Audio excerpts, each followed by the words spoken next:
So this morning I got up. I felt very well rested, which is a first for a while. I have not been feeling very well rested when waking up.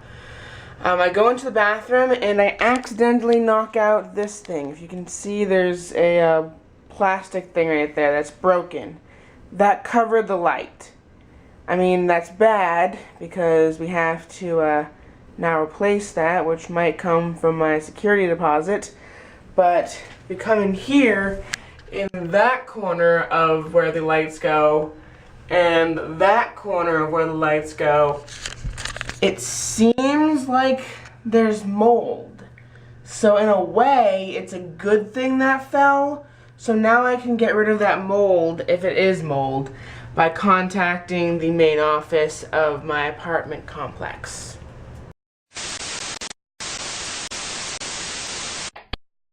Good morning, SHunShiners and possibly SHunShaders.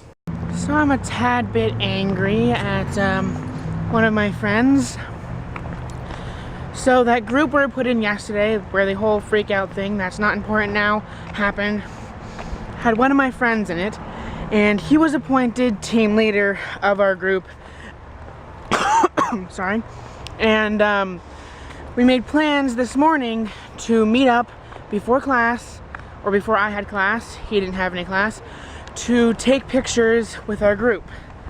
So a couple minutes into the time we were supposed to meet up, we call him, and turns out he took all his pictures last night and is not showing up, but someone's coming with our reflector. And clearly he missed the memo that there is no I in team.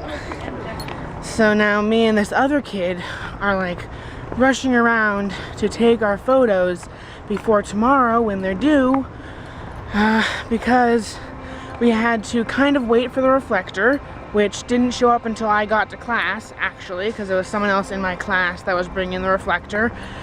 And so now I'm kind of on my own because the other kid is on a date. So really crappy team that was put together at random by the teacher, just saying. So I bumped into another friend who was able to pose for my portraits, but I'm not gonna leave the other kid stranded without photos. So I'm coming to the place he's at currently after his date, called Comic Book Shop. It is literally called that, and it is, yes, a comic book shop. So I'm gonna take some more portraits and maybe actually use a reflector and turn those ones in instead.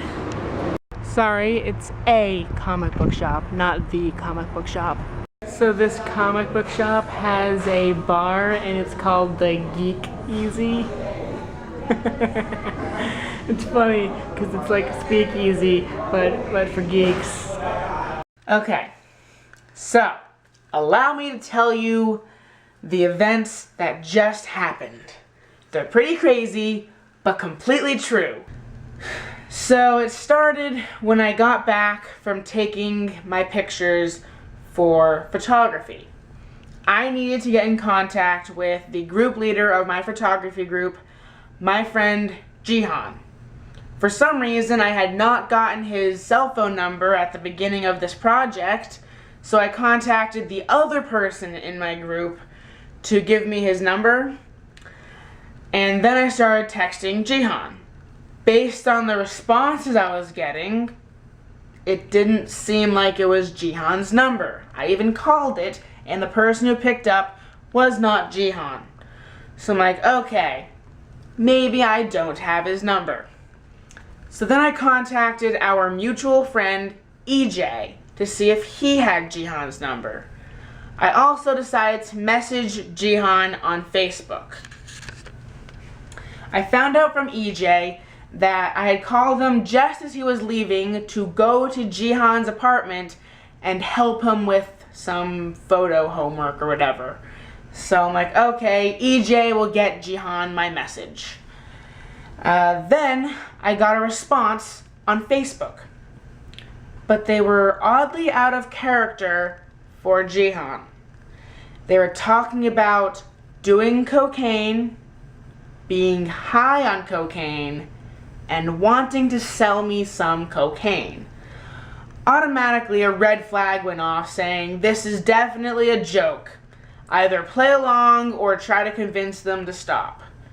So I kind of played along for a bit, and then eventually I tried to get them to stop, and then I decided to call EJ again, who I knew was over at Jihan's and could stop them from this prank. Well, similar things were happening over the phone. They were trying to convince me they were doing drugs and that they wanted to sell me some drugs and all this crazy stuff, eventually leading to me hanging up. Back in the Facebook conversation, suddenly everything flipped. Suddenly, I was the one trolling via Facebook and trying to sell them drugs. They threatened to block me if I didn't stop. Suddenly, Jihan blocked me. So this prompted me to call EJ again. And this time, the facade on the other end of the line was some police or DEA people trying to triangulate my position using the cell signal. This led me to start screaming into the phone, which for some reason I had on speakerphone, don't know why, and swearing and getting angry, rudely hanging up, and all this kind of stuff. And then I had to think, okay, they just really pranked me with something super horrible. What can I do to get them back? I had to go to a equally sadistic but plausible place. So I chose that I would pretend I was going to commit suicide, which, side note, I would never think of because it is a permanent solution to a temporary problem and should never be considered as an option. Anyways, back to the story. So, I waited for a few minutes, started talking with Zarek how I could actually get them back in a possibly better way, and all this kind of stuff. And then EJ called. I ignored his call. I'm like, I'm still angry at you. Then I heard their message they left. They were actually legitimately worried that I had committed suicide. And they also said that some of Jihan's friends had been controlling his Facebook and EJ's phone, and apparently I was not the only one being messed with via Facebook and all this kind of stuff. So I immediately called them back saying I would never commit suicide, yada yada yada, permanent solution to temporary problem and all that kind of stuff. So it's all resolved now and all this kind of stuff, but it was pretty crazy. So I guess the moral of the story is, when in doubt, pretend you're going to commit suicide, all jokes will end. That's a horrible moral. When in doubt, do not leave your phones out or your Facebooks open when you have really crazy friends that like doing those kind of things over. Yeah, that's a much better moral. Well, back to going to bed at 4 in the morning. Yeah, I need to work on that. Good night, who's ever's watching this. See you tomorrow. Well, I won't see you, but you will see me. Awkward cut to outro. There's a vlog on the web featuring Ben Stock that he shoots every day as he walks and talks. If you're Bigfoot in the woods or producers in LA, you should stop all your shit and watch SHunShineSHate. SHunShineShate. SHunShineShate. Has nothing to do with Florida, but it's great. If you can't wait, don't get irate. Just stay in your sheet, cause it's SHunShineShate.